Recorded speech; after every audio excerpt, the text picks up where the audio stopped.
Ai hai mem taram nok siri ko mem ngasi video si di especially adi dai mukbang na to gen so dum moi gi dumaina ko gi bathen ngasi jam jam na to raga adumai to budu dumaina din na chedre ko sum yam na cham cham video ko ye nam thong e ko ado loga si lei si ni sum tilhau khara muro khara mai to le ado hadi mukbang di seni ngam dam ngasi video se ko ado sum wai khara dum hadi mayam di sia to ning ko ai maram da ko ado sia to to na dum chak sum cha sa na mukbang gi dumaina dum dumai to se na ko ado gi ni mayam khang da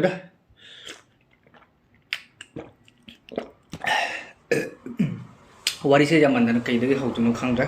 ta sen ha di chahi ma chahi ba su ka su ku hode jang jang chahi sidai sida ai kho sa na sa i cha sida ta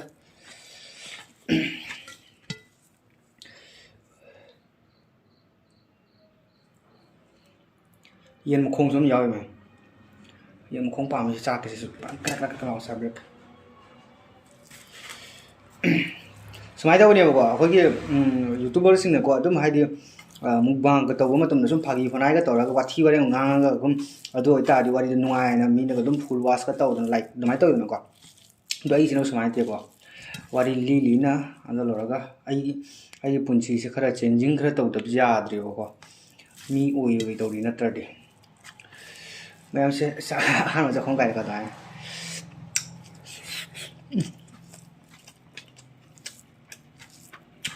ये जैन थोंग ना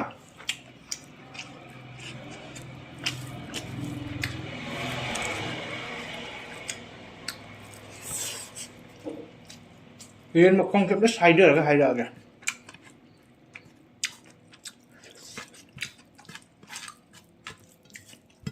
mà đầu tiên màn thì em vàng tôi sẽ cái này mỗi tụi mày na mà thế nó tao rồi tụi mày số hay đi sao vẫn ngầm giờ đi bảo quoi mi em mầm nằm đi xuống vàng tôi biết vàng tôi biết hay cho học xong bài số để làm cái này sao vẫn ngầm giờ đi vậy đi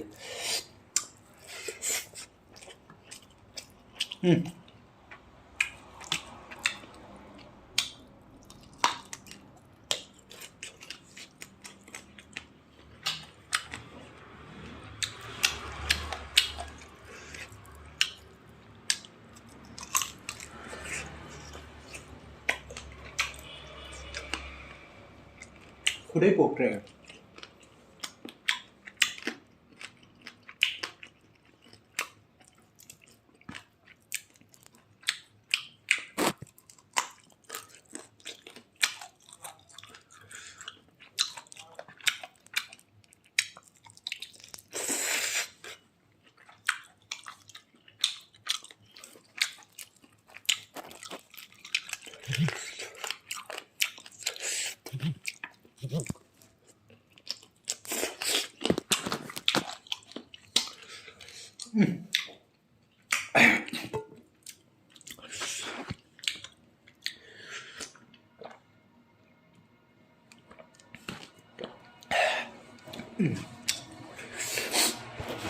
mang smai to ne ba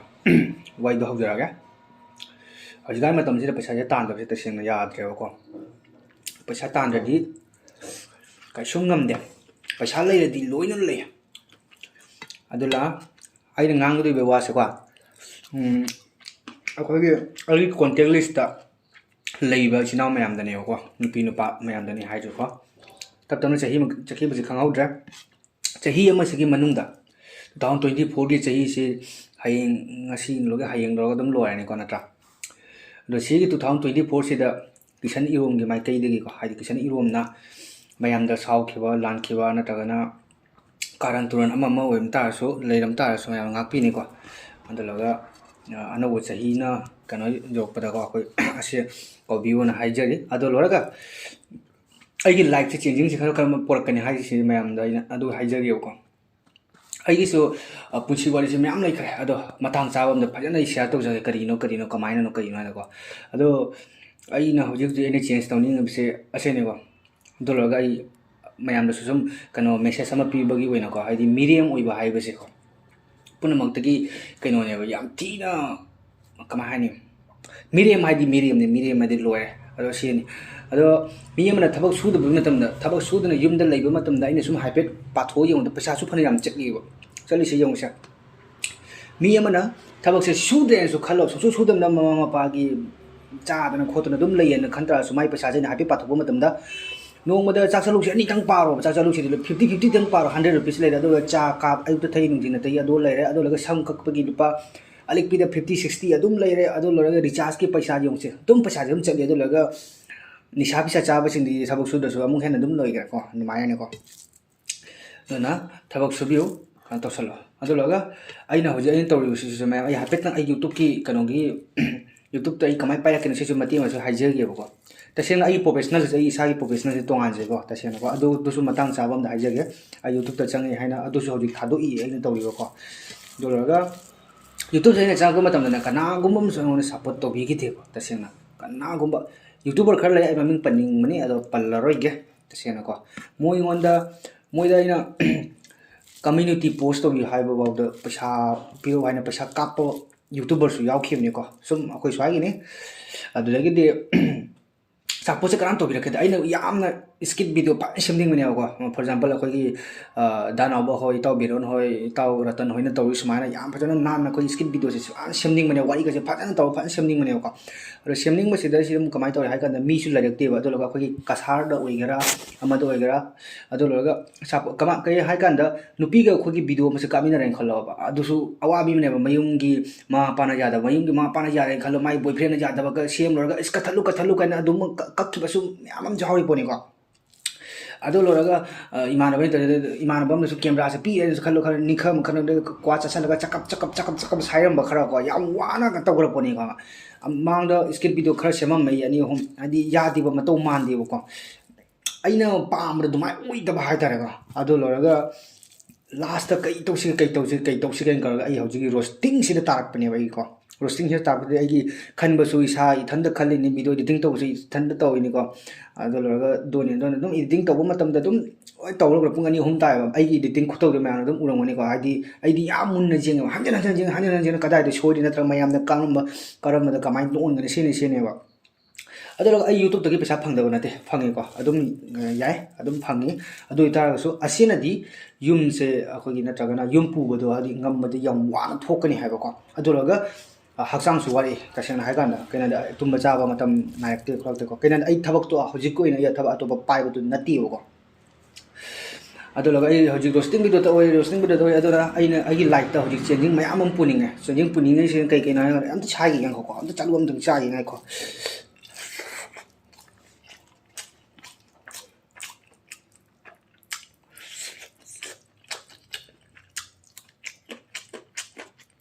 hao he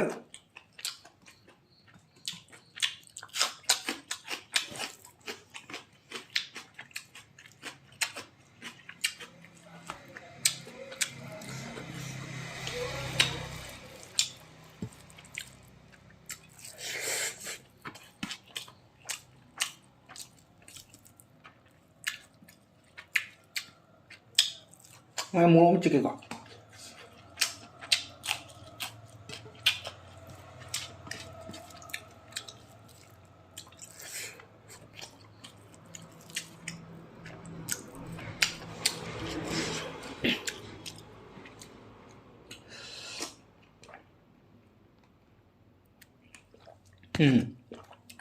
Hay là cái này. Đấy đồ sinh của ta đấy. Đôi ta cái sang nó tàu rồi bạn, vì chính tàu số, một tàu số, ở tại nha bạn, ở đấy cái đi, rồi sinh tàu số, đúng ngay, ở số cái số cái lan thế này, ngang bây giờ qua rồi ra, là cho nó có đợi giờ muốn làm gì nhé, bây giờ ấy hợp với sao cái là cho chuyện như thế cái máy cái gì hai cản đó, anh muốn phát tập negative mind cái gì yếu vậy hả bạn, chỉ chiến sao thuộc cái, đó là cái hoi nyam thing nei hana nupi sumyam koin ra me ko adu gi so to powari myam lei khre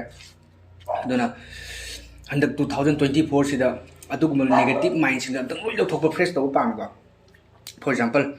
ai gi gallery da ai gi privacy da ai gi ex ai gi kamera photo amani su yawe ba ai di keno ko privacy da thamya na karan to na che di ko tum acham mani ko dum ka thok ka su ai sum just memory ningsang sum nong khado ko nong phek dum to ko matam dum si ni kai na ado khan le dana ai mind fresh oyo ya de to loina december kana si de loina delete to thoni to thoga amtang anu ba punsi ba samna ka ka tan lu ka tan to laga kana tawdana yam nan nan tawgana anobu pusi ma adu laga agi youtube ki kana soi onthorani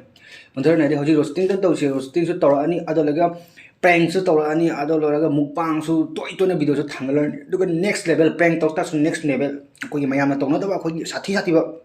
Hirik su lau ni ko adumai tawni dana mayam na support to bi sinau sina support adum to bio ai mayam na ai subscribe ai channel subscribe to na boring su hallo adum mayam no ngani pilen ngani ani lo torokani jadi pajan atas nam haning mana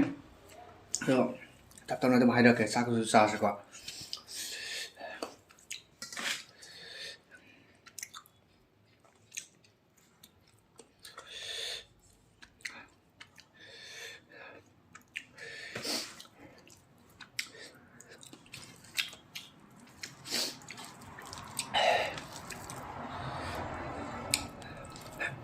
Kalau cái không là mày ấy bữa chỉ đã mua ngon em thuộc rồi ấy cái quỷ nữa nè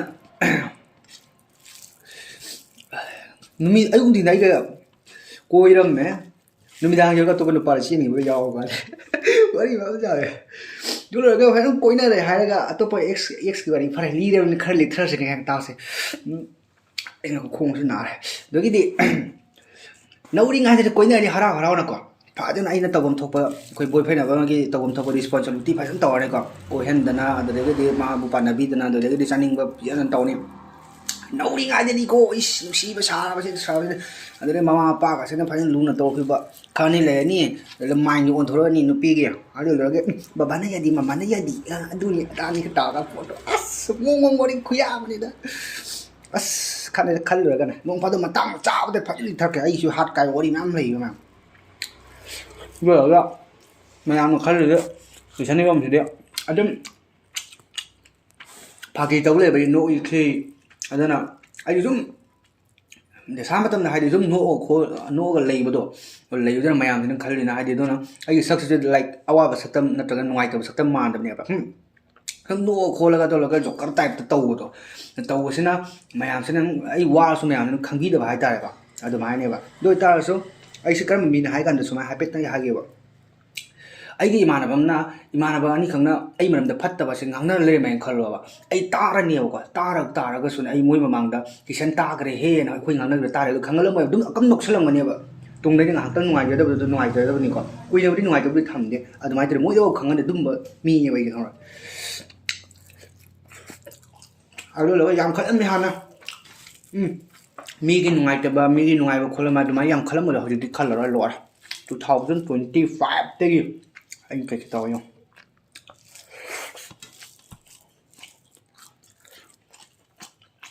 mày làm mình sẽ biết view nam chơi qua cả sao youtuber đã boring boy thà đua cả plong tới hai view giảm rồi ấy nè lạc mang cái kẹo nó lấy về này ấy đi hai view qua được số minute tam mà đi cái video đó à tới youtuber sinh dừng view lạc anh mấy dầu sữa này ai nè rồi mày ăn mushi sao có tôi biết đúng tôi biết ai tao cả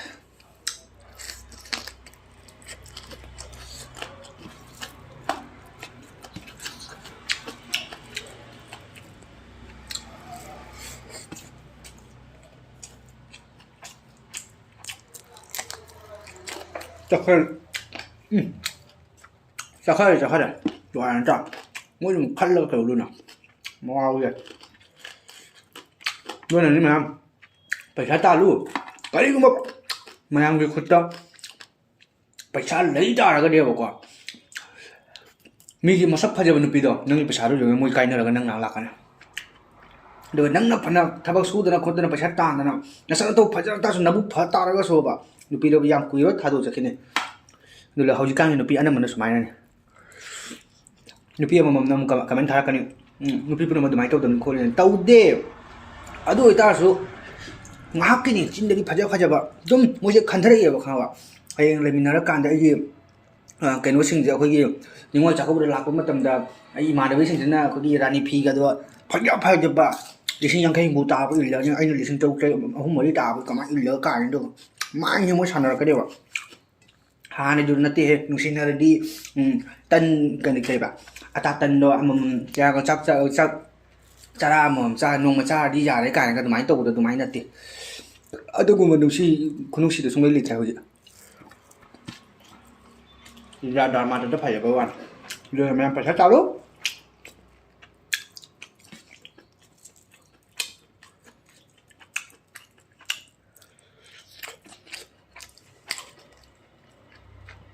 ꯖꯠ one ꯃꯇꯨꯡꯗꯒꯤ ꯑꯩ ꯂꯨ ꯀꯣꯛꯊꯠꯄ ꯑꯃ ꯂꯣꯏꯔꯒ ꯖꯤꯔꯣꯗ ꯐꯥꯡꯒꯠꯈꯤꯕ ꯑꯃ ꯁꯝꯁꯦ ꯂꯣꯏꯔꯒ 이만하고 옥다바 이만하고 칼레 뭐이는 뭐수 딜레 떠오네 뭐이가 가나 떠오디 불러디 마인 파타 칼레 도나 뭐수 라폰 나라니 아데기 가나 떠오네 그러다 라이 만디름데 쩔라가 이차 선다 와삭 자네 파타바 kan thadone dulga aibu 2025 da to khudung to mai papion dulga phajana mind du onjalani nupi ngang ni wakal to pachala de nupi pin dan ai wona thokha yang sin ko nyara maga pakya par nu pa thing nu pu ya kha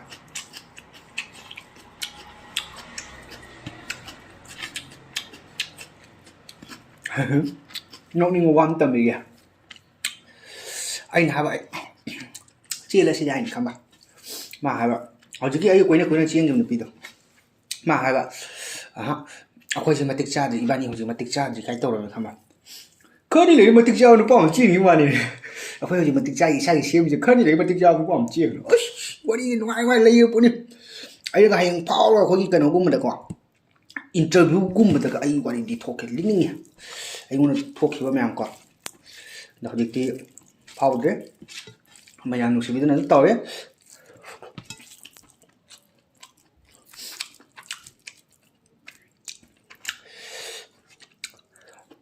ano no ba youtuber sing wam tang haja ba ana sa ko tong na dam ne do na ano ba youtuber adulaga youtube ke platform ne chang ke ha mi sing da ha na fa na kana chol to la haja lo editing tàu ba để tàu khai unique tàu nó tàu qua automatic mà thắng đó cái này example ấy này ấy trên cái gì này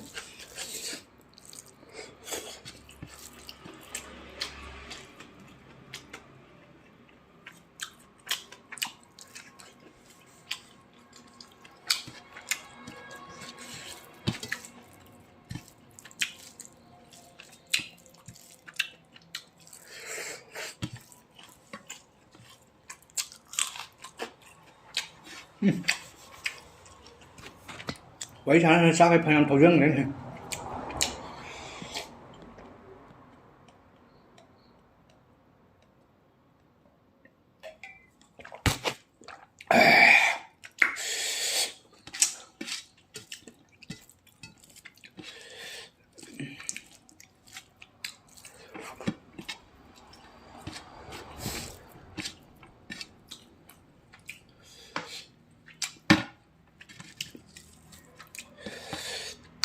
mà sao cái cả trang không đấy ở trong nhà video xem mấy này là khá là bà nó phụ trang thì nó khá tùy hàng phải nhớ đây này bà rồi đấy cái điện mỗi thứ mấy mà thêm mà thêm tàu tôi dài và xã ngầm ra một cái điều đó được rồi là một bang trục dùng là bóc số bóc tâm này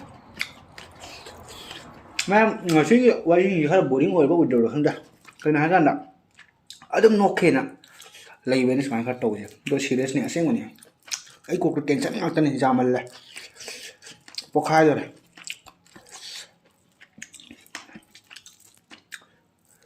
rồi nó nhớ tiếp màn rồi thôi nó căng căng chưa cùng chi xe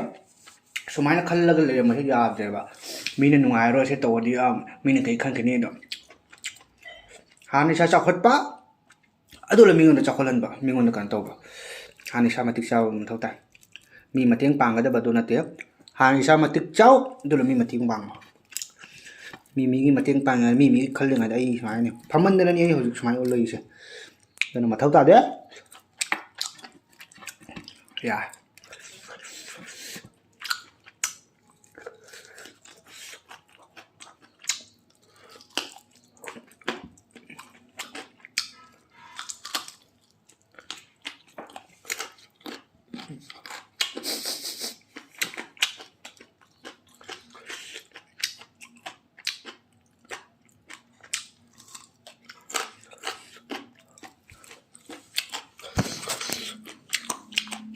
Ma'am, see you salaga.